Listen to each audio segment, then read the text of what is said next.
الحمدللہ رب العالمین والعاقبۃ للمتقین والصلاۃ والسلام علی اشرف الانبیاء والمرسلین اما بعد۔ ہر قسم کی توصیف، بڑائی، کبریائی رب ذوالجلال کے لیے ہے، جو ہم سب کا خالق اور مالک ہے، جس نے ہمیں ایک بہترین ڈھانچے میں اشرف المخلوقات میں سے بنایا، آخری پیغمبر محمد صلی اللہ علیہ وسلم کی امت میں سے بنایا۔ اللہ رب العالمین کا بے پایاں شکر و احسان ہے کہ اس نے ہمیں اہل توحید میں سے بنایا، اور اللہ رب العالمین کا شکر و احسان ہے کہ اس نے ہمیں شرک سے، بدعت سے نجات دی ہے۔ رب العالمین سے دعا کرتے ہیں کہ بار الہ ہمیں خالص توحید پر باقی رکھ اور اسی توحید پر ہمارا خاتمہ فرما۔ عزیز دوستو، آج کا موضوع ہے اہل بدعت کون؟ آج کا موضوع ہے اہل بدعت کون؟ اس سے پہلے ہم نے سمجھا تھا اہل سنت کون، اہل سنت والجماعت کون، اور آج کا موضوع ہے اہل بدعت کون۔ جب کسی چیز کو اپوزٹ کے ساتھ ملا کر دیکھتے ہیں تو اس چیز کی حقیقت پورے طور پر نمایاں ہو کر آپ کے سامنے آتی ہے۔ اسی لیے عربی میں کہا جاتا ہے الاشیاء تعرف باضدادها، کسی بھی چیز کی حقیقت اس کے ضد سے، اپوزٹ سے واضح ہوتی ہے، اچھے طور پر، نمایاں طور پر واضح ہوتی ہے۔ اسی لیے آج اہل بدعت کو مختصر طور پہ جانیں گے، کیونکہ آج مسابقہ بھی ہے، تو آج ہم اختصار کے ساتھ اہل بدعت کو سمجھیں گے کہ وہ کون ہیں جو اہل بدعت میں شمار ہوتے ہیں، یا وہ کون لوگ ہیں جن کا شمار اہل بدعت میں ہوتا ہے، بدعت کرنے والوں میں ہوتا ہے۔ قبل اس کے کہ آپ بدعت کے موضوع کو سمجھیں اور بدعت کی تعریف اور اہل بدعت کی نشانی، اس کی پہچان کو سمجھیں، بنیادی طور پر بدعت کے معاملے میں ایک بات یہ سمجھ لیں کہ دین میں دو قسم کے مسائل ہیں، دو قسم کی چیزیں ہیں، اور یہ بڑی بات ہے، اس کو آپ ذہن نشی کر لیں۔ دین میں دو چیزیں ہیں، ایک کا نام ہے عبادات اور دوسرے کا نام ہے معاملات۔ ایک کا نام عبادات، دوسرے کا نام معاملات۔ عبادت جو ہم اللہ رب العالمین کی رضا اور خوشنودی کے لیے کرتے ہیں، معاملات جو دنیاوی امور ہیں، لین دین ہیں، دنیا کے معاملات ہیں، تو انہیں معاملات کہا جاتا ہے۔ تو دین میں دو قسم کی چیزیں ہیں، ایک عبادات اور دوسرے معاملات۔ عبادات کے اندر اصل اس کی حرمت ہے۔ عبادات کی اصل کیا ہے؟ حرمت۔ حرمت کا مطلب عبادات میں ساری چیزیں حرام ہیں سوائے اس کے جس کی کتاب و سنت میں دلیل ہے۔ عبادات کی اصل کیا ہے؟ حرمت۔ حرمت یعنی حرام ہونا، عبادت میں اصل حرام ہے سوائے اس کے جس کا ثبوت قرآن و حدیث میں ہے۔ معاملات میں اصل اباحت ہے۔ معاملات میں اصل کیا ہے؟ اباحت۔ اباحت کا مطلب ہر ایک معاملہ دنیاوی جائز ہے سوائے اس کے جس سے منع کر دیا گیا ہو۔ تو یہ دو بڑی اہم بات ہے، جس کو سمجھیں گے تو بدعت کو اچھے طریقے سے سمجھ پائیں گے، ورنہ اگر اس کو نہیں سمجھیں گے تو اہل بدعت انہی دونوں باتوں کو گڈمٹ کر کے عوام کو دھوکہ دیتے ہیں۔ جیسے پاکستان کے مدنی چینل کا امیر الیاس قادری، وہ لوگوں سے پوچھتے ہیں کہ بریانی کے دلیل لاؤ۔ جب ہم بدعت پہ اٹیک کرتے ہیں، بدعت کے خلاف بولتے ہیں، بدعت کی تردید کرتے ہیں، تو وہ کیا کہتے ہیں کہ تم بریانی کھاتے ہو، اس کی دلیل لاؤ۔ اب اس بات پر اس قدر حیرانی کہ اتنی بڑی جماعت کا، اتنے بڑے چینل کا اور اتنی بڑی کمیونٹی کا آدمی امیر کیسے بنا ہوا ہے جو بریانی کھانے کی دلیل مانگ رہا ہے۔ اس سے یہ پتہ چلتا ہے کہ اس کے اندر عقلیت کتنا ہے، اس کے اندر دینی سمجھ کتنا ہے، دین کا لیول کتنا ہے۔ اتنے بڑے عہدے پر بیٹھنے والا، امیر کہلانے والا آدمی بریانی کھانے کی دلیل مانگ رہا ہے، جبکہ اسے پتہ ہونا چاہیے، ایک معمولی آدمی کو، اہل توحید کو معلوم ہے کہ معاملات میں اصل کیا ہے؟ اجازت ہے۔ ابھی آپ کو بتایا معاملات میں اصل کیا ہے؟ اباحت، اجازت۔ آپ کوئی بھی معاملہ کرو، ہر ایک معاملہ دنیا کا جائز ہے سوائے اس کے، اس میں سوائے لگانا پڑے گا، سوائے اس کے جس کی ممانعت ہے، جس کے بارے میں منع کر دیا گیا، آپ اس سے رک جائیں گے۔ مثال کے طور پہ آپ ہر ایک جانور کھائیں، ہر ایک پکشی پرندہ جانور کھائیں، کس سے رک جانا ہے؟ جس سے منع کر دیا کہ اس سے رک جائیں۔ باقی بٹیر تیتر جو بھی جانور سب کچھ کھائیں، رکنا کس سے؟ جس سے منع کر دیا گیا۔ یہ معاملات ہیں۔ لیکن اہل بدعت کیا کرتے ہیں؟ ان دونوں کو، عبادت کو، معاملات کو، دونوں کو گڈ مڈ کر کے عوام کو بیوقوف بناتے رہتے ہیں۔ جب ہم شب معراج کی بدعت پہ بات کرتے ہیں، جب ہم رجب کی بدعات پر بات کرتے ہیں، تو ان کے بڑے بڑے مولوی جن کو بڑا عہدہ اور مقام ہے ان کے نزدیک، جیسے ہندوستان کا ایک عالم ہے ہاشمی میاں، ان کو لوگ لقب دیتے ہیں حضور غازی ملت۔ غازی ملت، پتہ نہیں ہندوستان کی لگتا ہے جب غزوہ ہند ہوگا تو شاید یہی غازی بنے گا۔ حضور غازی ملت ان کا لقب ہے۔ جب بدعت کی تردید ہوتی ہے اہل توحید کی طرف سے تو یہ کہتے ہیں کہ منع کہاں، دکھاؤ منع کہاں۔ تو ان کا یہ علمی لیول ہے، منع کہاں، اس کا اگر مطلب منع نہیں ہے تو دین میں کچھ بھی کرو، یہ لیول۔ جبکہ ہے کیا دین میں؟ اصل کیا ہے؟ دین میں اصل منع ہی ہے، سوائے اس کے جس کے کرنے کی دلیل ہے۔ اصل منع ہے۔ اصل کیا ہے عبادات میں؟ منع ہے، حرمت۔ یہ دو پوائنٹ کو سمجھیں، اس دو پوائنٹ کو سمجھ لیں گے تو پوری جو ہے تقریر کا خلاصہ آپ سمجھ لیں گے۔ دین میں دو معاملات، ایک اصل عبادات اور دوسرے معاملات۔ تو عبادات میں اصل کیا ہے؟ حرمت ہے۔ حرمت یعنی حرام ہے، ساری چیزیں سوائے اس کے جو کرنے کے لیے ہمیں کہا گیا ہے وہی حلال۔ معاملات میں اصل کیا ہے؟ اباحت، جائز۔ اباحت کا مطلب جائز، مباح ہے، سوائے اس کے جس چیز سے منع کر دیا گیا۔ یہ دو پوائنٹ کو رکھ لیں۔ اور پھر میں نے عبادات کے تعلق سے ایک لیکچر دیا تھا، عبادات کی 8 شرطیں ہیں۔ عبادات میں 8 شرطیں ہیں، ان چیزوں کو عبادات میں مد نظر رکھنا ہے۔ جیسے عبادت کا سبب شریعت کے تقاضے کے مطابق ہو، اپنی مرضی سے اپنے کسی سبب سے ہم عبادت نہیں کر سکتے ہیں۔ اسی طریقے سے عبادت کی نوعیت شریعت کی طرف سے ہو۔ نوعیت جیسے نوعیت میں جیسے قربانی کی ایک مثال لے سکتے ہیں، قربانی میں کس کس جانور کے نوعیت کے جانور کی قربانی دے سکتے ہیں، شریعت نے جو متعین کیا ہے اسی کی قربانی دے سکتے ہیں۔ عبادت میں جیسے مقدار بھی وہی ہونی چاہیے جو شریعت نے متعین کیا ہے، جیسے مغرب کی 3 رکعت ابھی نماز پڑھی ہے، یہ مقدار ہے، کوئی آدمی 4 رکعت نہیں پڑھ سکتا ہے۔ تو عبادت میں سبب بھی شریعت کی طرف سے ہونا چاہیے، نوعیت بھی شریعت کی طرف سے ہونی چاہیے، مقدار بھی شریعت کی طرف سے ہونی چاہیے، کیفیت عبادت کا طریقہ، اس کی کیفیت شریعت متعین کرتی ہے، شریعت کے مطابق اس کی کیفیت کے مطابق ہم عبادت کریں گے۔ عبادت کا وقت اگر شریعت نے متعین کیا ہے تو اس عبادت کو وقت کے ساتھ ہم قید کر کے پڑھیں گے، اور کسی عبادت کے لیے وقت متعین نہیں ہے تو کسی کو اجازت نہیں ہے کہ اس وقت پر کوئی عبادت اپنے طرف سے خاص کر لے۔ اور اسی طریقے سے عبادت کے لیے جگہ بھی شریعت کے تقاضے کے مطابق ہونی چاہیے۔ تو عبادت کی 6 شرطیں پچھلے ہم لیکچر میں اس کو بیان کر چکے ہیں۔ تو بنیادی طور پہ ہم نے سمجھ لیا دین میں 2 قسم کی باتیں ہیں، ایک عبادات ہیں اور دوسرے معاملات ہیں۔ عبادات میں وہی کریں گے جس کو شریعت نے ہمیں بتایا ہے، اصل حرمت ہے۔ معاملات میں اصل اجازت ہے سوائے اس کے جس سے منع کر دیا گیا ہے۔ آئیے اب ہم اہل بدعت کو سمجھیں گے، اہل بدعت کسے کہتے ہیں۔ نبی کریم صلی اللہ علیہ وسلم کی حدیث کے مطابق سمجھیں گے، اپنی تعریف نہیں بیان کریں گے تاکہ یہ کہے کہ یہ عالم یا یہ مولوی جو ہے اپنی طرف سے بنا کے گڑھ کے جو ہے یہ بیان کر رہا ہے۔ نبی کریم صلی اللہ علیہ وسلم نے بدعت کی جو تعریف بیان کی ہے وہی تعریف ہم آپ کے سامنے بیان کریں گے، اور اسی تعریف کے پس منظر میں، اسی تعریف کی کسوٹی پر آج جو اہل بدعت مختلف قسم کے بدعات انجام دیتے ہیں پرکھنے کی انہیں کوشش کریں گے۔ ایک حدیث ہے جو بخاری میں بھی ہے، مسلم میں بھی ہے۔ بخاری میں 2697 نمبر کی ہے، مسلم میں 1718 نمبر کی حدیث ہے۔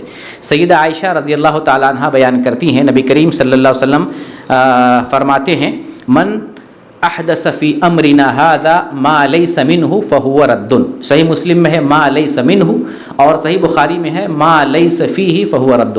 من احدث فی امرنا ھذا ما لیس منہ فہو رد، جس نے دین میں کوئی نیا طریقہ ایجاد کیا جو دین میں سے نہیں ہے تو وہ باطل اور مردود ہے۔ یہ صحیح بخاری اور صحیح مسلم میں ہے، اور صحیح مسلم میں اسی معنی کی ایک دوسری روایت ہے جس کے راوی بھی سیدہ عائشہ ہیں، اور آپ صلی اللہ علیہ وسلم ارشاد فرماتے ہیں، من عمل عملا لیس علیہ امرنا فہو رد، جس نے کوئی ایسا عمل کیا جو دین میں سے نہیں ہے وہ مردود اور باطل ہے۔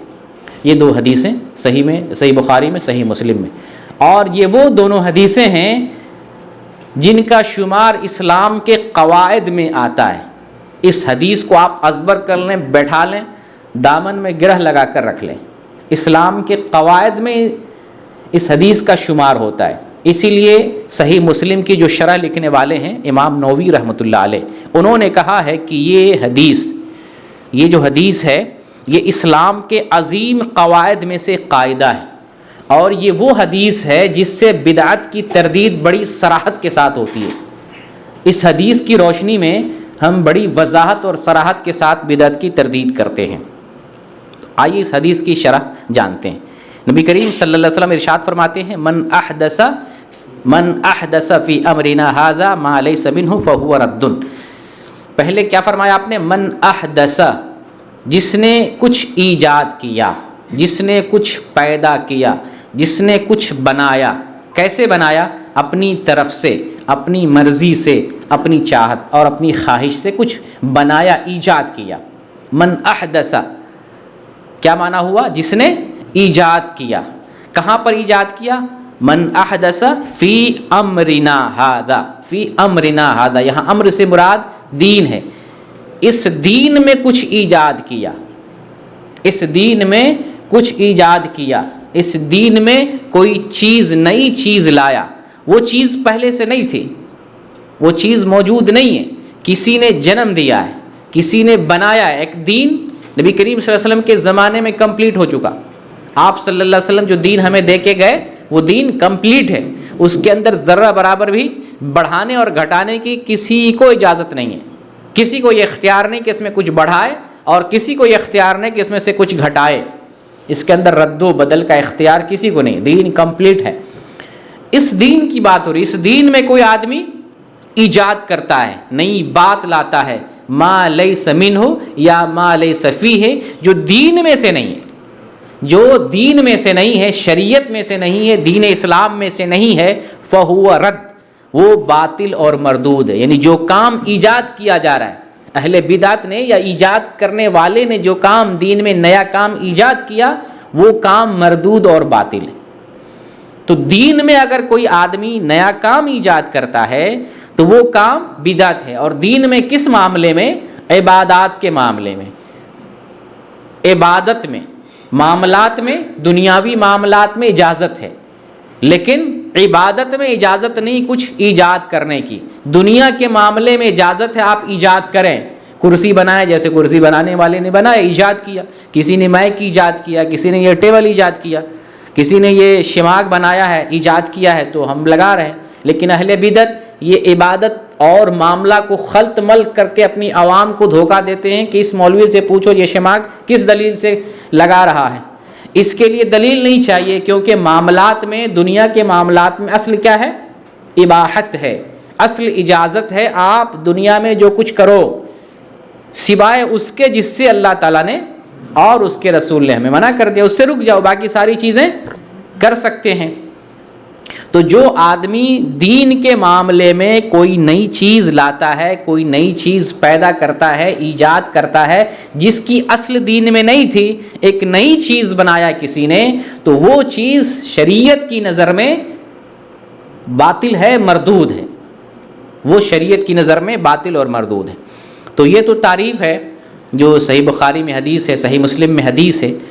اس تعریف کو آج کے زمانے میں جو اہل بدعت مختلف قسم کے بدعات انجام دیتے ہیں، اس تعریف کی کسوٹی پر ان کی بدعات کو رکھتے ہیں اور پرکھتے ہیں اور دیکھتے ہیں کہ ان لوگوں کا شمار کس میں ہوتا ہے اور ان لوگوں کا یہ جو عمل ہے شریعت کی نظر میں کیسا ہے۔ چنانچہ ابھی جو مہینہ گزرا، رجب کا مہینہ گزرا، اور ابھی جس مہینے میں ہم داخل ہو گئے ہیں، شعبان کا مہینہ، رجب کے مہینے میں کون کون سا عمل انجام دیتے تھے؟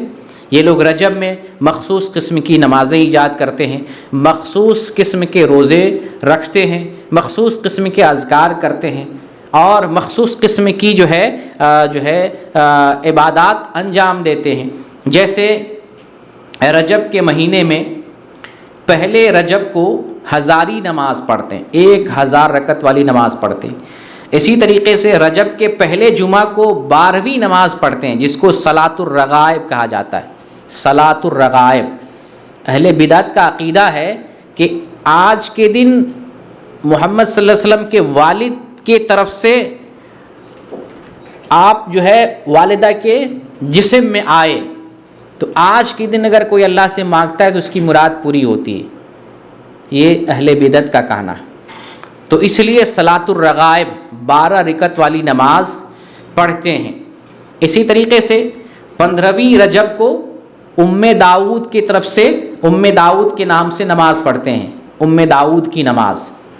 اور اسی طرح 22 رجب کو جعفر صادق کے نام سے کوڑا مناتے ہیں، کوڑا کرتے ہیں۔ اور پھر 27 رجب کو شب معراج کا جشن مناتے ہیں، اور پھر شب معراج میں مختلف قسم کی نمازیں پڑھتے ہیں۔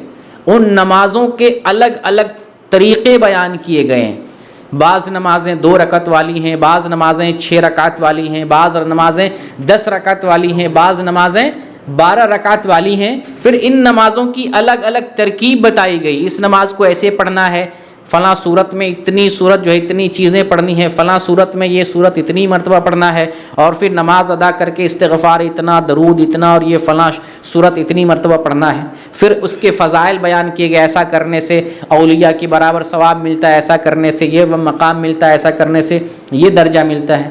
تو یہ ساری چیزیں جو ہے بیان کی جاتی ہیں شب معراج کے تعلق سے۔ اور اسی طریقے سے یہ کہا جاتا ہے کہ رجب میں پہلے رجب کو کوئی غسل کرتا ہے، اور اسی طریقے سے 15ویں رجب کو غسل کرتا ہے، اور اسی طرح سے 27 رجب کو غسل کرتا ہے، تو وہ ایسے ہو جاتا ہے جیسے ماں کے پیٹ سے پیدا ہوا ہے۔ تو یہ فضیلت بیان کی جاتی ہے، یہ رجب کا مہینہ ہے۔ پھر رجب کے بعد شعبان میں آ جائیں تو شعبان میں خاص طور سے 15ویں شعبان کو شب برات کے نام سے مناتے ہیں، عید کی طرح مناتے ہیں، جشن کی طرح مناتے ہیں، غسل کرتے ہیں، نیا لباس پہنتے ہیں۔ روزہ کیا رکھیں گے، تو کھانے پکانے والا روزہ کہنے والی بات ہے، بس ناچ گانا دھوم دھام ہوتا ہے، عبادت ہوتی نہیں، دھوم دھام ہوتی ہے۔ 15ویں شعبان کے نام پر جو ہے شب بیداری کرتے ہیں، بازار گئے، اور پھر جو ہے عورت مرد کا اختلاط ہوتا ہے، محفل قائم ہوتی ہے، دیگیں پکتی ہیں، کھانے پکوان جو ہے، روحوں کے آنے کا عقیدہ رکھا جاتا ہے، روحوں کے لیے ایصال ثواب کیا جاتا ہے، کھانا پکا پکا کر روحوں کے لیے جو ہے روحوں کے نام سے کھانا رکھا جاتا ہے۔ اور قبرستان جاتے ہیں اور لائٹ لگاتے ہیں، قمقمے لگاتے ہیں، گھروں کو جو ہے منور کرتے ہیں، مختلف قسم کی بدعات جو ہے 15ویں شعبان کے نام سے انجام دیتے ہیں۔ تو یہ سارے بدعات اور یہ سارے کام شریعت کی کسوٹی پہ پرکھتے ہیں تو پتہ چلتا ہے قرآن میں کہیں نہیں، پتہ چلتا ہے حدیث میں کہیں نہیں، نبی کریم صلی اللہ علیہ وسلم جو شریعت لے کے آئے ہیں اس شریعت میں یہ کام کہیں پر بھی نہیں۔ تو آپ صلی اللہ علیہ وسلم کا جو فرمان ہے، من احدث فی امرنا ھذا ما لیس منہ فہو رد، جس نے دین میں کوئی ایسا کام ایجاد کیا جو دین میں سے نہیں ہے وہ مردود اور باطل ہے۔ تو جو شعبان کے مہینے میں انجام دے گا، یا رجب کے مہینے میں جو کام انجام دیا گیا ہے، یا دیگر مہینوں میں یا دیگر ایام میں جو کچھ بدعات، ایسا کام جو دین میں نہیں تھا وہ کام بنا کر ایجاد کر کے کیا جا رہا ہے دین کے نام پر، ثواب کی وجہ، ثواب کی نیت سے اور عبادت کے نام پر وہ کام انجام دیا جا رہا ہے، تو وہ کام کیا ہے؟ بدعت ہے، وہ کام جو ہے باطل ہے اور مردود ہے۔ اس کام کا اسلام کے اندر حکماً یہ ہے کہ وہ بدعت میں شمار ہوگا، نئے کاموں میں اس کا شمار ہوگا، نئی چیزوں میں اس کا شمار ہوگا، اور ایسا عمل کرنے والا اہل بدعت میں سے ہوگا، دین ایجاد کرنے والا کہلایا جائے گا، بدعت ایجاد کرنے والا کہلایا جائے گا۔ اچھا، یہاں پر قرآن اور حدیث کی روشنی میں یہ سمجھ لیں کہ یہ جو بدعت انجام دی جا رہی ہے، نبی کریم صلی اللہ علیہ وسلم نے بتا دیا فہو رد، وہ مردود اور باطل ہے۔ آپ صلی اللہ علیہ وسلم نے بدعت کی تعریف بتا دی اور بدعت کا حکم بھی بتا دیا کہ دین میں کوئی نئی چیز ایجاد کر لی جائے وہ بدعت ہے، وہ مردود ہے، باطل ہے، سرے سے اس کا کوئی اعتبار نہیں ہوگا۔ اسی طریقے سے قرآن اور حدیث سے ہمیں معلوم ہوتا ہے کہ عمل کی قبولیت کے لیے 2 شرطیں چاہیے، جو آپ سب کو معلوم ہے۔ عمل کی قبولیت کے لیے 2 شرطیں چاہیے۔ پہلی شرط کیا ہے؟ اخلاص ہونا چاہیے۔ اس کی دلیل کیا ہے؟ صحیح بخاری کی پہلی حدیث انما الاعمال بالنیات، بے شک عمل کا دار و مدار نیت پر ہے۔ اخلاص ہونا چاہیے، نیت عمل میں ہونی چاہیے. نیت کا مطلب یہ ہے کہ وہ کام خالص اللہ رب العالمین کے لیے ہونا چاہیے. عمل کی قبولیت کے لیے پہلی شرط عمل میں کیا ہو؟ اخلاص ہو. عمل کی قبولیت کے لیے دوسری شرط کیا ہے؟ سنت کی مطابقت ہو، یعنی اس طرح سے نبی کریم صلی اللہ علیہ وسلم نے کیا ہو، اللہ اور اس کے رسول نے ویسا کرنے کا حکم دیا ہو، سنت کی مطابقت ہو. اس کی دلیل، بغیر دلیل کے تو کوئی بات مانی نہیں جائے گی. اس کی دلیل کیا ہے؟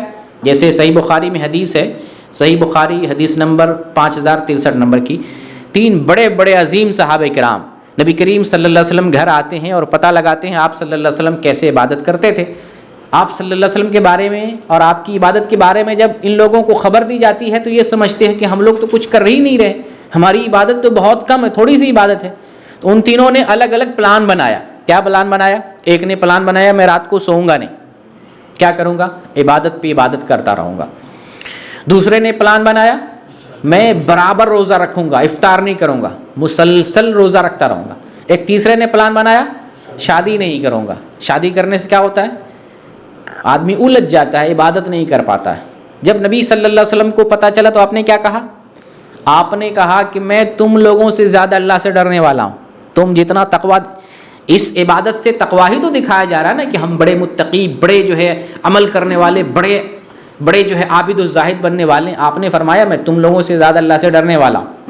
اور آپ نے فرمایا، حدیث کے الفاظ ہیں، آپ فرماتے ہیں اصوم وافطر واصلی وارقد واتزوج النساء، میں روزہ بھی رکھتا ہوں، میں افطار بھی کرتا ہوں، میں نماز بھی پڑھتا ہوں، اور میں سوتا بھی ہوں، اور میں عورتوں سے شادی بھی کرتا ہوں. آگے آپ نے فرمایا جو سمجھنے والی بات ہے، فمن رغب عن سنتی فلیس منی، یہ بات جو سمجھنے والی، جس نے میری سنت سے اعراض کیا وہ ہم میں سے نہیں ہے.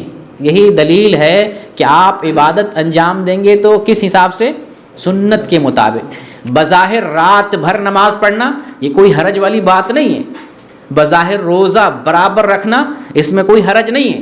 بظاہر شادی نہ کر کے عبادت ہی کرتے رہنا یہ ایک عبادت بہت بڑا کام ہے. لیکن نبی صلی اللہ علیہ وسلم نے ان چیزوں سے منع کیا کہ میں روزہ بھی رکھتا ہوں، افطار بھی کرتا ہوں، میں سوتا بھی ہوں، اور میں جاگتا بھی ہوں، میں شادی بھی کرتا ہوں، سب کچھ کرتا ہوں. تو دین میں اعتدال ہونا چاہیے، عبادت بھی کرو اور دنیا کا بھی معاملہ ہونا چاہیے. بالکل جو ہے رہبانیت باباؤں کی طرح، جو ہے صوفیہ کی طرح نہیں ہو جانا چاہیے. تو عبادت میں دوسری شرط کیا ہے؟ سنت کے مطابق ہونا چاہیے. بڑے بڑے صحابہ کرام بظاہر وہ عبادت کر رہے تھے، اور وہ عبادت بھی اخلاص کے ساتھ کر رہے ہیں، لیکن سنت رسول کی موافقت نہیں ہے تو آپ صلی اللہ علیہ وسلم نے منع فرما دیا. تو اگر عمل کی قبولیت کے لیے 2 شرطیں نہ پائی جائیں تو عمل مردود اور باطل ہے. اب ان دونوں شرطوں کو ان بدعتیوں پر پیش کریں، یہ جو اعمال کرتے ہیں، تو پتہ چلے گا کہ یہ بدعتی جو کام کر رہے ہیں، عمل کر رہے ہیں، ان کے بہت سارے اعمال ان میں اخلاص نہیں ہے. بہت سارے اعمال جن میں اخلاص نظر آتا ہے لیکن سنت کی مطابقت نہیں ہے. دونوں شرطیں ان کی بہت ساری عبادتوں کے اندر موجود ہیں. بہت ساری عبادتیں غیر اللہ کے لیے انجام دی جاتی ہیں، جیسے صلاۃ غوثیہ، مکمل پوری نماز بابا کے لیے پڑھی جاتی ہے، پیر بابا کے لیے. اسی طریقے سے 11ویں شریف کس کے نام سے ہے؟ عبد القادر جیلانی کے نام سے. نظر مانتے، نظر عبادت ہے اور عبادت اللہ کے لیے ہونی چاہیے، لیکن 11ویں پیر کے لیے مناتے ہیں. اور تو یہ تو عبادت کا معاملہ کہ اللہ کے علاوہ غیر اللہ کے لیے بھی عبادت انجام دے رہے ہیں. بکرے ذبح کرتے ہیں، جو درگاہوں پر لے جاتے ہیں، مزارات پہ بکرے لے کر جاتے ہیں اور ذبح کرتے ہیں، پیر کے نام سے ذبح کرتے ہیں. تو بہت ساری عبادتیں غیر اللہ کے لیے انجام دیتے ہیں. تو پہلی شرط جو اخلاص ہونا چاہیے اس میں بھی وہ خطا کرتے ہیں، غیر اللہ کے لیے انجام دیتے ہیں. تو جب عمل میں اخلاص نہ ہو تو آدمی کہاں واقع ہوگا؟ کس میں چلا جائے گا؟ شرک میں واقع ہو جائے گا. جب عمل اللہ کے لیے نہ ہو، غیر اللہ کے لیے ہو، تو وہ کیا ہو جائے گا؟ شرک ہو جائے گا. یہ پہلی شرط میں بھی یہ فعل ہے اہل بدعت. دوسری شرط کہ سنت کے مطابق عمل ہونا چاہیے. تو بہت سارے اعمال یہ جو ہے کرتے ہیں اللہ کے لیے، اخلاص بڑا ہوتا ہے للہ. بڑا سا جو ہے تسبیح کا، میں ایک ویڈیو دیکھا ہوں، ایک بابا بیٹھے ہوئے ہیں اور تسبیح کا دانہ اس بابا سے بھی بڑا ہے. تو لگتا ہے نا بہت پہنچے ہوئے ہیں، بڑا ذکر کرنے میں لگے ہوئے ہیں. تسبیح جو ہے لٹکائے ہوئے ہیں بہت بڑا سا، اور انگلی سے ایسے جو ہے کر رہے ہیں، وہ تسبیح چل رہی ہے اور انگلی سے گنتی کر رہے ہیں. لگ رہا ہے بہت اخلاص ناپ سکتے ہیں کہ اخلاص بہت بڑا ہے، تسبیح کے دانے سے بھی اخلاص بڑا ہوگا، لیکن ہے کیا یہ سنت کی مطابقت نہیں ہے، ریاکاری ہے، اس کے اندر جو ہے دکھاوا ہے، دکھاوا بھی کہیں گے، اور سنت کی خلاف ورزی۔ تو بہت سارے اعمال، بہت سارے وظیفے کرتے ہیں، رات میں لائٹ بند کر دی، اللہ اللہ اللہ، اور وہ ان کی نیت ہوتی ہے کہ ہم اللہ کو راضی کریں، لیکن یہ سنت کی مخالفت ہے۔ ایسا پیارے نبی صلی اللہ علیہ وسلم نے ہمیں نہیں سکھایا۔ سینے پر ہاتھ مارتے ہیں، حق اللہ حق اللہ حق اللہ، رات بھر کرتے رہیں گے، یا کوئی وظیفہ لے لیں گے یا آیت الکرسی لے لیں گے، 1,00,000 مرتبہ پڑھیں گے جو ہے رات میں، دن میں کسی ٹائم، مقصد ہوتا ہے اللہ کو خوش کرنا، زیادہ ثواب پانا، تو مقصد جو ہے یعنی اخلاص کے ساتھ وہ عمل کر رہے ہوتے ہیں، لیکن سنت کی موافقت نہیں ہوتی ہے۔ تو سنت کی موافقت نہ ہو تو وہ عمل کیا کہلائے گا؟ بدعت کہلائے گا۔ دونوں چیز سمجھیں، اگر عمل کی قبولیت کے لیے 2 شرط چاہیے، اخلاص چاہیے، سنت کی تابعداری چاہیے، تب عمل قبول ہوگا۔ اگر اخلاص نہیں ہے، سنت ہے، اخلاص نہیں ہے تو عمل شرکیہ ہو جائے گا۔ اخلاص ہے لیکن سنت نہیں تو کیا ہو جائے گا؟ وہ عمل بدعیہ ہو جائے گا، بدعت والا عمل ہو جائے گا۔ تو یہ دونوں جو ہے حکم آپ کے سامنے رہنا چاہیے۔ تو اہل بدعت کے بارے میں جب ہم دیکھتے ہیں تو ہمیں معلوم ہوتا ہے کہ وہ لوگ ان دونوں شرطوں میں خطا کرتے ہیں، بہت ساری عبادتوں کو غیر اللہ کے لیے انجام دیتے ہیں، اور بہت سارے اعمال میں سنت کی خلاف ورزی کرتے ہیں۔ یہ اہل بدعت کی بڑی پہچان ہے، جبکہ اہل سنت وہ ہے جو عبادت کرتے ہیں تو اللہ کے لیے کرتے ہیں اور سنت کے مطابق عبادت کا کام انجام دیتے ہیں۔ اچھا، حیرانی کی بات یہ ہے کہ وہ مسلمان جو مسلمان ہونے کا دعویٰ کرتے ہیں اور خود کو اہل سنت کہتے ہیں، سنی مسلمان خود کو کہتے ہیں، اور سنت بتانے کے لیے، یہ بات تھوڑا سا دھیان سے سنیے گا، سنت بتانے کے لیے، سنت بنوانے کے لیے ہم زور لگا لیتے ہیں، قوت خرچ کرتے ہیں، مگر وہ مسلمان جو سنی کہلاتا ہے سنت ماننے پہ آمادہ نہیں ہوتا ہے۔ حیرت کی بات ہے نا، سنی مسلمان ہے، وہ اہل سنت میں سے خود کو مانتا ہے، لیکن جب ہم بتاتے ہیں کہ یہ بھی سنت ہے مان لو، نہیں مانتے ہیں۔ سنت بتاتے ہیں، قرآن سے اللہ کا کلام بتاتے ہیں کہ اللہ کا کلام ہے مان لو، نبی کریم صلی اللہ علیہ وسلم کی سنت ہے مان لو، نہیں مانتے۔ اور یہی سنت بتانے کی وجہ سے، حدیث بتانے کی وجہ سے وہ ہم سے نفرت بھی کرتے ہیں، ہم سے دشمنی بھی کرتے ہیں، نعوذ باللہ ہمیں بدعقیدہ کہتے ہیں، بددین کہتے ہیں، کافر تک کہتے ہیں۔ جرم کیا ہمارا؟ ہم سنت بتاتے ہیں۔ ہم کبھی یہ نہیں کہتے ہیں میں مولانا مقبول بتاتا ہوں میری بات مان لو، میں ایسا کر رہا ہوں میری بات مان لو۔ ہمیشہ کہتے ہیں نبی کریم صلی اللہ علیہ وسلم نے یہ بتایا، یہ سن لو، یہ مان لو، نبی کریم صلی اللہ علیہ وسلم نے یہ بتایا، یہ مان لو، لیکن ماننے کے لیے تیار نہیں ہوتے۔ حیرت کی بات ہے نا کہ وہ سنت ہے، سنی ہے، اور سنت ہم بتاتے ہیں، ماننے کے لیے تیار نہیں، اور اس بنیاد پر وہ ہمارا دشمن بنا ہوا۔ وہیں پر اگر آپ بدعت بتائیں پھر آپ کا دوست بن جائے گا، آپ کے قریب آ جائے گا۔ بدعت جتنا بتائیں شوق سے مانے گا، ایک بات نہیں کاٹے گا۔ یہ رجب کا شعبان کا مہینہ شروع ہو رہا ہے نا، نئی بدعت آپ بھی ان کی طرح گڑھ لیجیے، وہ بغل میں آ کے بیٹھے گا، یہ تو ہمارا بھی دوست ہو گیا، یہ تو ہماری جیسا ہو گیا، بغل میں بیٹھے گا۔ لیکن سنت بتائیے، کھول کے کتاب کھول کے بتا دیجیے، ماننے کے لیے تیار نہیں۔ ایک نام بتاتا ہوں، اس کو جو ہے مثال سے سمجھانے کی کوشش کروں گا۔ ایک نام ہے مجدد الدین فیروز آبادی، یہ اپنے وقت کے بڑے علامہ اور عالم دین گزرے ہیں، ایران کے ایک عالم ہیں جو فقہ شافعی کی طرف ان کا انتساب ہے۔ مجدد الدین فیروز آبادی، جیسے لگتا ہے ہندوستان کے رہے ہوں گے، لیکن یہ فیروز آباد اصل میں ایران کا ایک شہر ہے، اس جگہ ان کی نسبت ہے، وہاں پیدا ہوئے۔ فقہ شافعی کی طرف ان کا انتساب کیا جاتا ہے، لیکن حقیقت میں تقلید سے یہ جو ہے پاک تھے، لیکن لوگ تقلید ان کی طرف منسوب کرتے ہیں۔ انہوں نے بڑی کتابیں لکھی ہیں، اور ان کی ایک کتاب ہے سفر السعادہ، سفر السعادہ۔ یہ کتاب ہے سیرت نبوی پر، نبی کریم صلی اللہ علیہ وسلم کی سیرت پر، اور یہ وہ شخصیت ہے مجدد الدین فیروز آبادی۔ اہل حدیث تو مانتے ہی ہیں، اس عالم دین کو بریلوی بھی مانتے، اپنے اہل سنت والجماعت کے عالموں میں سے مانتے، اور علماء احناف بھی مانتے ہیں۔ انہوں نے سفر السعادہ کے اندر لکھا ہے، اس کے اندر لکھتے ہیں قد ثبت رفع الیدین فی هذه المواضع الثلاثه ولکثرت رواته شابه المتواتر فقد صح في هذا الباب 400 خبر وأثر ورواه العشرة المبشرة بالجنة ولم يزل على هذه الكيفية حتى رحل عن هذا العالم ولم يثبت شيء غيرها. وہ کہتے ہیں کہ رفع الیدین کے تعلق سے 3 مواقع پر احادیث اتنی کثرت سے ہیں کہ متواتر کے درجے کو پہنچتی ہیں. تواتر کے ساتھ 3 مواقع پر. رفع الیدین نماز میں 4 جگہ پر ہے، لیکن 3 مواقع کے لیے حدیث کثرت کے ساتھ ہے. نماز میں داخل ہوتے ہیں، رکوع میں جاتے ہیں، رکوع سے اٹھتے ہیں، کثرت کے ساتھ یہ بیان کر رہے ہیں. اور کیا کہتے ہیں؟ فقد صح فی هذا الباب 400 خبر و اثر. اس باب میں 400 احادیث خبر اور اثر مروی، 400 احادیث. اور آگے کہتے ہیں کہ ان احادیث کو بیان کرنے والے جنتی لوگ عشرہ مبشرہ ہیں. وہ 10 لوگ ہیں جن کو بشارت دی گئی ہے، ان 10 لوگوں کی بات بھی نہیں مانی جاتی. رسول اللہ کو بھی ٹھکرایا جاتا ہے. عشرہ مبشرہ ان تمام لوگوں سے رفع الیدین کی حدیث مروی ہے.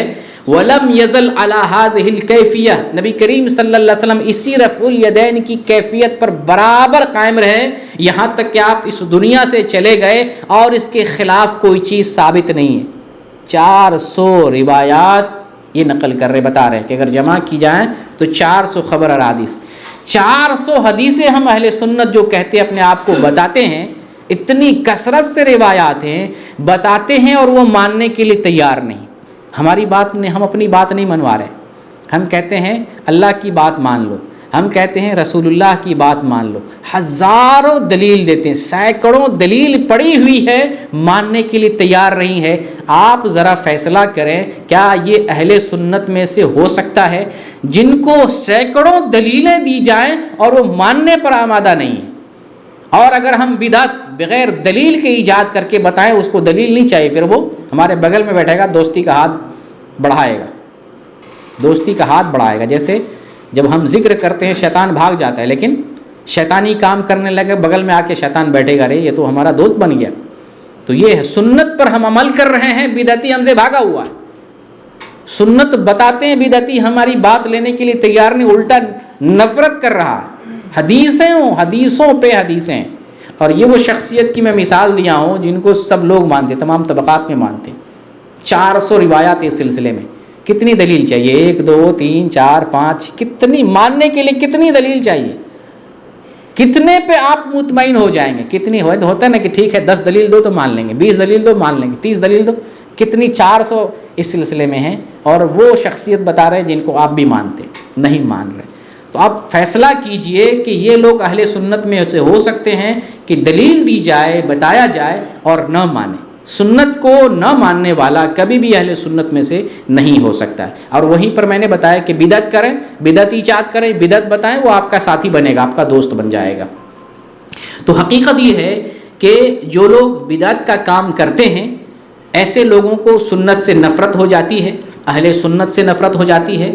سنت وہ تسلیم نہیں کرتے ہیں، لیکن نئی چیزوں کو ایجاد کر رہے ہوتے ہیں، نئی باتوں سے ان کو محبت ہو جاتی ہے. نبی کریم صلی اللہ علیہ وسلم کا طریقہ کیا ہے، دین کیا ہے، دین میں ہمیں ماننا کیا ہے، ایک حدیث سے سمجھتے ہیں جو سنن ترمذی کی حدیث ہے 1579 نمبر کی.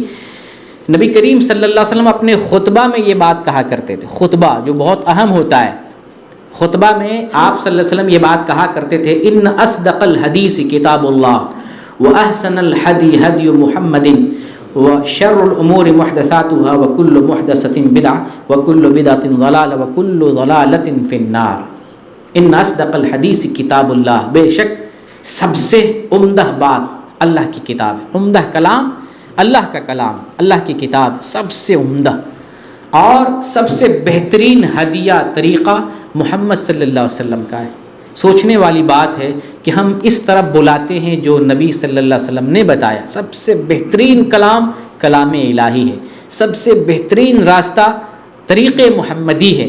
اس لیے ہم طریق محمدی بتاتے ہیں، نماز محمدی بتاتے ہیں، ذکر محمدی بتاتے ہیں، حج محمدی بتاتے ہیں، طریقہ محمدی بتاتے ہیں، اپنا راستہ نہیں بتاتے ہیں. اس کے باوجود ہمیں تانا دیا جاتا ہے، ہمیں وہابی کہا جاتا ہے، ہمیں مطعون کیا جاتا ہے، گالی دی جاتی ہے، مارا بھی جاتا ہے، ہمیں الٹا جو ہے ہمارے بہت ساری جگہوں پر کیس مقدمہ لادا جاتا ہے، پھنسانے کی کوشش کی جاتی ہے، مار پیٹ کی جاتی ہے، مسجد تک منہدم کر دی جاتی ہے۔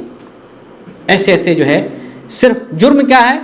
جرم صرف یہ ہے کہ ہم حدیث بتاتے ہیں، اللہ کا کلام بتاتے ہیں، نبی کریم صلی اللہ علیہ وسلم کی حدیث بتاتے ہیں، یہی ہمارا جرم ہے، اور ہم اس جرم کی پاداش میں سزا کاٹ رہے ہیں، ہمیں ہی الٹا جو ہے مطعون کیا جاتا ہے۔ تو آپ صلی اللہ علیہ وسلم فرماتے ہیں سب سے بہترین اچھی پیاری بات اللہ رب العالمین کا کلام ہے، سب سے بہترین ہدیہ اسوہ محمد صلی اللہ علیہ وسلم کا اسوہ ہے۔ اور وشر الامور محدثاتها، معاملات میں سب سے بدترین معاملہ نئی چیز ایجاد کرنا۔ یہ پیارے حبیب محمد صلی اللہ علیہ وسلم نے فرما دیا کہ معاملات میں اگر کوئی چیز، دین میں کوئی چیز گڑھتا ہے، یہ بدترین چیز ہے۔ وَكُلُّ مُحْدَثَةٍ بِدْعَةٍ، اور ہر ایجاد کردہ چیز، دین میں جو نئی چیز ایجاد کر لی جاتی ہے، ہر نئی چیز بدعت ہے۔ وَكُلُّ بِدْعَةٍ ضَلَالَةٍ، ہر بدعت گمراہی ہے۔ وَكُلُّ ضَلَالَةٍ فِي النَّارِ، اور ہر گمراہی جہنم میں لے جانے والی۔ آپ نے پورا انسائکلوپیڈیا بتا دیا طریقہ صحیح کیا ہے۔ اس طریقے کے اگر کوئی خلاف کرتا ہے، دین میں نیا طریقہ ایجاد کرتا ہے، وہ نیا طریقہ بدعت ہے، بدعت گمراہی ہے، گمراہی جہنم میں لے جانے والی ہے۔ یعنی اہل بدعت کا بدعت اور اہل بدعت کا انجام اور ٹھکانہ جہنم۔ تو اس طریقے پر جو آئے گا، یعنی صحیح دین پر، کتاب اللہ اور سنت رسول پر جو کاربند ہوگا، وہ اہل سنت میں سے ہوگا۔ جو اہل سنت کا راستہ چھوڑ دے گا، کتاب الہی چھوڑ دے گا، سنت رسول چھوڑ دے گا، دین میں نیا نیا کام ایجاد کرے گا، نئی نئی چیز لائے گا جو قرآن میں نہیں ہے، جو حدیث میں نہیں ہے، جو اللہ نے نہیں بتایا ہے، جو رسول اللہ نے نہیں بتایا ہے، اگر کوئی ایسا کام ایجاد کرتا ہے تو اس کا شمار اہل بدعت میں سے ہوگا۔ وہ آدمی اہل بدعت میں سے ہے، دین میں نئی چیزوں کا ایجاد کرنے والا ہے۔ تو جو لوگ اہل بدعت ہوتے ہیں، وہ لوگ بدعت کو ایجاد کرتے ہیں، اہل بدعت میں ان کا شمار ہوگا، اور ان کا انجام بڑا جو ہے برا اور بھیانک ہوتا ہے۔ اس تعلق سے ایک حدیث ہم پڑھتے ہیں تاکہ عبرت اور نصیحت جو ہے اہل بدعت لے۔ ایک حدیث ہے صحیح بخاری کی 1870 نمبر کی، علی بن ابی طالب رضی اللہ تعالیٰ عنہ۔ یہ کون ہیں؟ جن کو شیعہ لوگ بھی سب سے بڑا مقام دیتے ہیں، علی بن ابی طالب۔ اور شیعہ اہل بیت کا نام لے کر اہل سنت کو جو ہے برا بھلا کہتے ہیں کہ یہ لوگ اہل بیت کی صحیح سے محبت نہیں کرتے ہیں، اہل بیت سے جو محبت ہونی چاہیے وہ محبت نہیں کرتے ہیں، صرف شیعہ حضرات ہی اہل بیت سے محبت کرتے ہیں، حالانکہ یہ دھوکہ اور فریب ہے۔ اہل سنت والجماعت اہل بیت سے بھی محبت کرتے ہیں، تمام مومنین سے محبت کرتے ہیں، تمام صحابہ سے محبت کرتے ہیں، اس طرح محبت جو ہے شیعہ لوگ نہیں کرتے ہیں۔ اچھا، شیعہ کی دیکھا دیکھی جو بریلوی لوگ ہیں، یہ لوگ بھی بہت ساری وہ باتیں کرنے لگے جو شیعہ لوگ کرتے ہیں۔ آج نئی نئی باتیں آ رہی ہیں، شیعہ کی دیکھا دیکھی ان کے طرز پر صحابہ کو گالی دینے لگے، اور انہی کی طرح اہل بیت کرتے ہیں، جھوٹا دعویٰ کرتے ہیں، اور بہت سارے صحابہ کو، یہ بدعتی لوگ، صوفی لوگ اور بریلوی لوگ صحابہ کو مطعون کرتے ہیں، ان کو جو ہے ان کے خلاف زبان درازی کرتے ہیں۔ ابو سفیان، نعوذ باللہ، ابو سفیان رضی اللہ تعالیٰ عنہ کو اسی طرح سے شیعہ جیسے برا بھلا کہتے ہیں، بہت سارے بریلوی ابو سفیان رضی اللہ تعالیٰ عنہ کے خلاف بدزبانی کرتے ہیں، ان کو منافق کہتے ہیں، برا بھلا کہتے ہیں۔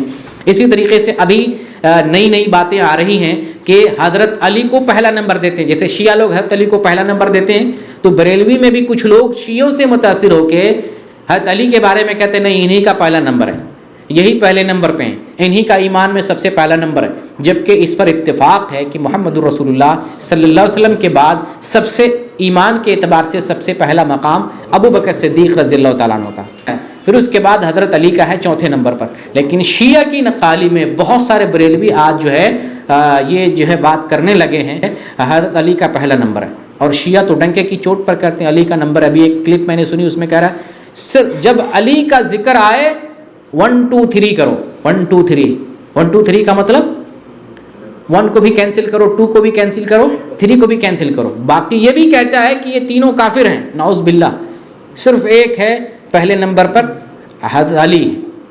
تو یہ چیزیں سن کر سنی لوگ سنتے ہی ہیں، دلیل کی پیروی تو کرتے نہیں، سن کر یہ لوگ اس سے متاثر ہوتے ہیں شیعہ سے، اور وہی بات کرتے ہیں۔ آپ یقین کریں شیعہ کی بہت ساری محفل میں بڑی تعداد میں بریلوی کو آپ پائیں گے جو ان کی مجلس میں بیٹھ کر سنتے ہیں۔ جب سنیں گے ایسی باتیں تو کیسے نہیں متاثر ہوں گے۔ یہ بدعتی لوگ اہل حدیث کی مجلس میں نہیں بیٹھیں گے، اہل حدیث سے ہاتھ نہیں ملائیں گے، لیکن شیعوں کی محفل میں بیٹھیں گے، شیعوں کو دوست بنائیں گے، شیعوں کو گلے لگائیں گے، حتیٰ کہ جو ہے ہندوؤں سے بھی گلے لگاتے ہیں، ان سے بھی ہاتھ ملاتے ہیں، ان سے بھی سب کچھ کرتے ہیں، لیکن کسی اہل حدیث سے ہاتھ ملا لے تو نکاح ٹوٹ جاتا ہے۔ آپ نے سنا ہوگا کتنے سارے جو ہے جنازے میں اہل حدیث چلا گیا تو نکاح ٹوٹ جاتا ہے، کئی سارے جو ہے لوگ محفل میں آ جاتے ہیں، نکاح ٹوٹ جاتا ہے۔ لیکن ہندوؤں کے ساتھ رہنے سہنے کھانے پینے، حتیٰ کہ ہندو لوگ جے شری رام بلوائے تو بلا جو ہے جھجک کے جے شری رام بولنا کوئی حرج کی بات نہیں، لیکن اہل حدیث کے ساتھ ملنا گوارا نہیں۔ اہل حدیث کا جرم کیا ہے؟ ہم سنت بتاتے ہیں، نبی کا طریقہ بتاتے ہیں، یہی جرم ہے اور ہم سے نفرت کی جاتی ہے۔ تو جو اہل حدیث ہوتے ہیں وہ سنت بتاتے ہیں، اور جو اہل بدعت ہوتے ہیں وہ بدعت ایجاد کرتے ہیں اور بدعت پر چلتے ہیں۔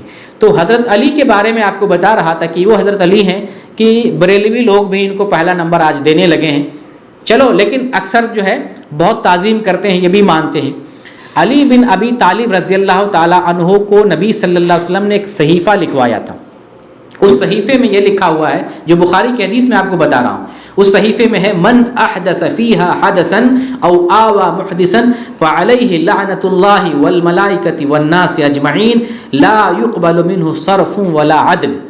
حضرت علی کو جو صحیفہ رسول کریم صلی اللہ علیہ وسلم نے لکھوایا، اس صحیفے میں یہ بات لکھی ہوئی تھی کہ جو مدینہ میں بدعت ایجاد کرے، نیا کام ایجاد کرے یا کسی بدعتی کو پناہ دے، اس پر اللہ کی لعنت، فعلیہ لعنۃ اللہ، ایسے آدمی پر اللہ کی لعنت ہے، والملائکہ، فرشتوں کی لعنت ہے، والناس اجمعین، تمام لوگوں کی لعنت ایسے آدمی پر جو بدعت ایجاد کرے یا بدعتی کو پناہ دے۔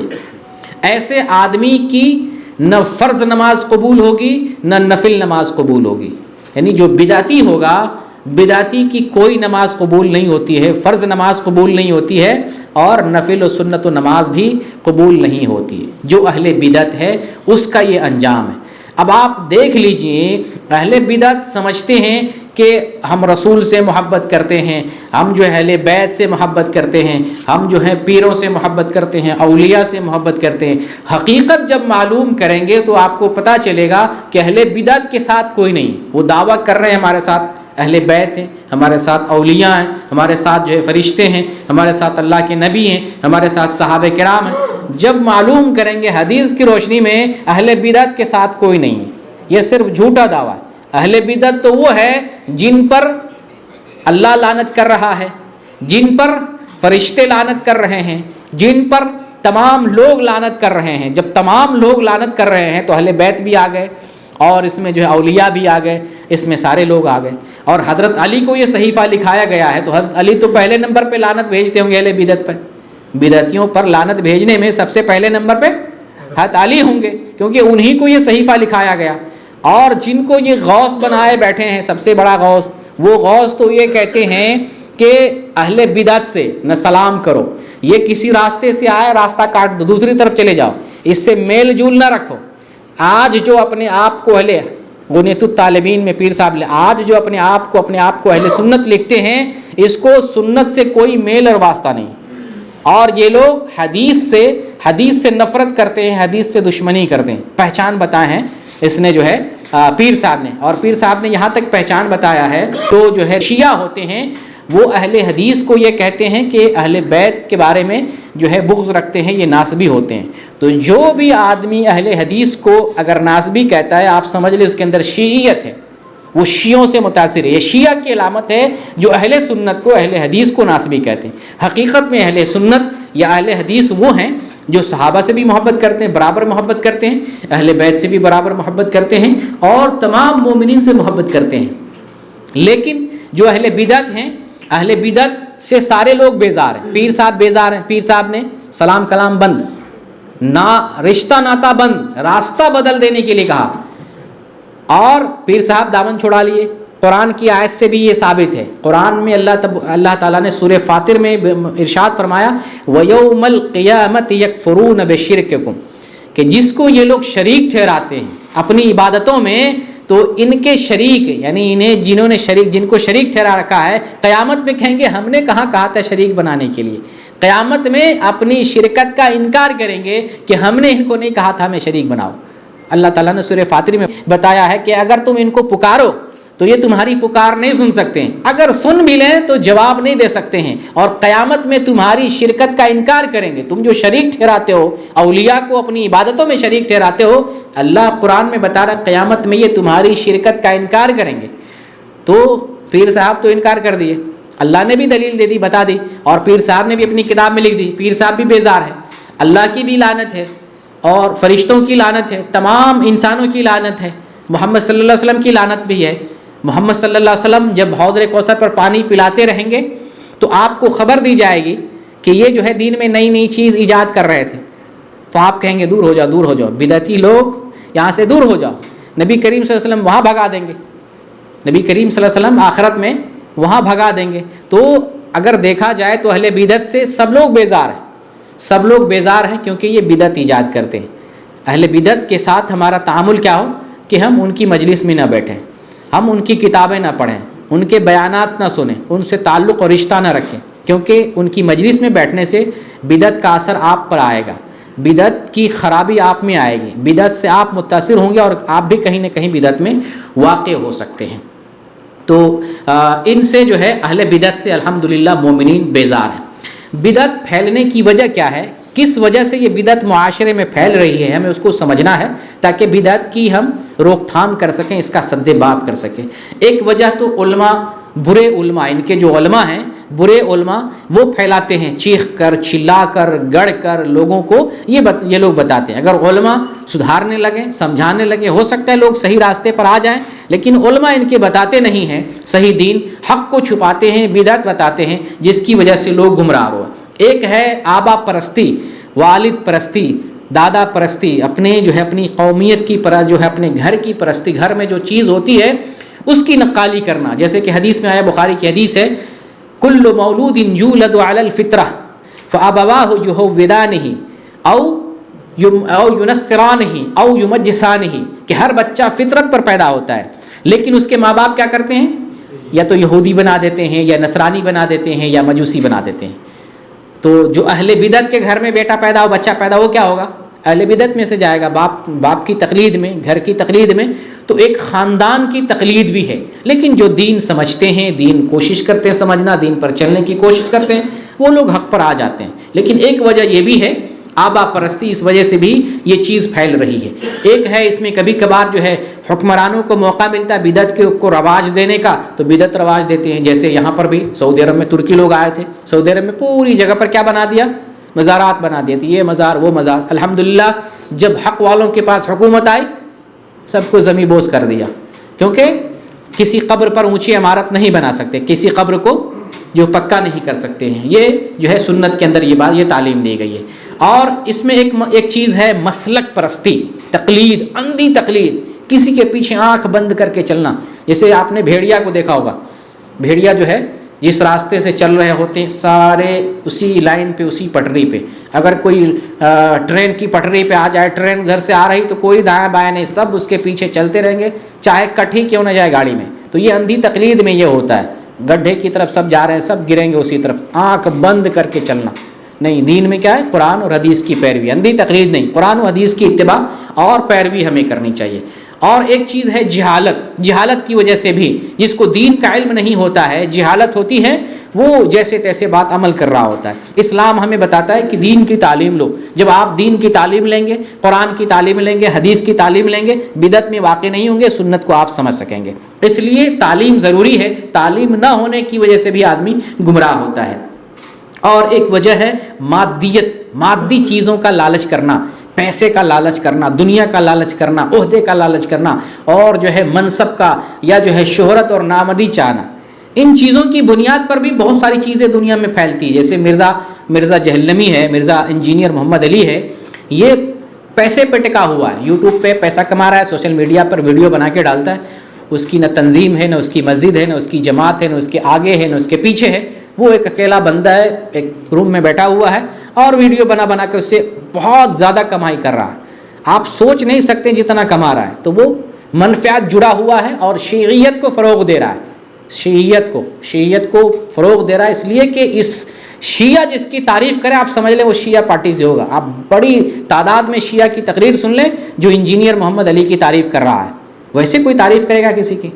جب اس کی پارٹی سے نہیں ہوگا کوئی کیوں تعریف کرے گا؟ تو بہرکیف مادیت اگر آ جائے نا تو مادیت کی بنیاد پر بھی لوگ دین کو بیچنا شروع کر دیتے ہیں. فتوے بیچتے ہیں, دین بیچتے ہیں, پیسے کی بنیاد پر جو چاہو آپ جو ہے ان سے بکوا لو, کچھ کہلوا لو. جیسے آپ دیکھیں جو ہندوستان میں بھی اس طرح کے ماحول ہے, جو ہندو حکومت ابھی چل رہی ہے, مسلمانوں کو خرید کر کے جو ایک جگہ جمع کرتے ہیں اور ان سے جو چاہیں بلواتے ہیں, ٹی وی پر بلواتے ہیں, منچ پہ بلواتے ہیں اور جو ہے اخبارات میں جو ہے بیان دلواتے ہیں. جیسا چاہتے ہیں پیسہ دے کر خرید کر اس طرح کی بات جو ہے منوا لیتے ہیں. تو ایسا جو ہے دنیا میں ہو رہا ہے. اس بنیاد پر جو ہے یہ بدعت پھیل رہی ہے. اچھا, بدعت جب پھیل رہی ہے تو ہماری ذمہ داری ہوتی ہے کہ ہم ان بدعتوں کا سد باب کریں, ان کا خاتمہ کرنے کی کوشش کریں, ان کی روک تھام کریں. ہماری ذمہ داری بنتی ہے کیونکہ محمد صلی اللہ علیہ وسلم نے ہمیں حکم دیا ہے, من رأى منکم منکرا فلیغیرہ بیدہ فإن لم یستطع فبلسانہ فإن لم یستطع فبقلبہ وذلک اضعف الایمان. تم میں سے جو آدمی منکر دیکھے, برائی دیکھے, بدعت دیکھے,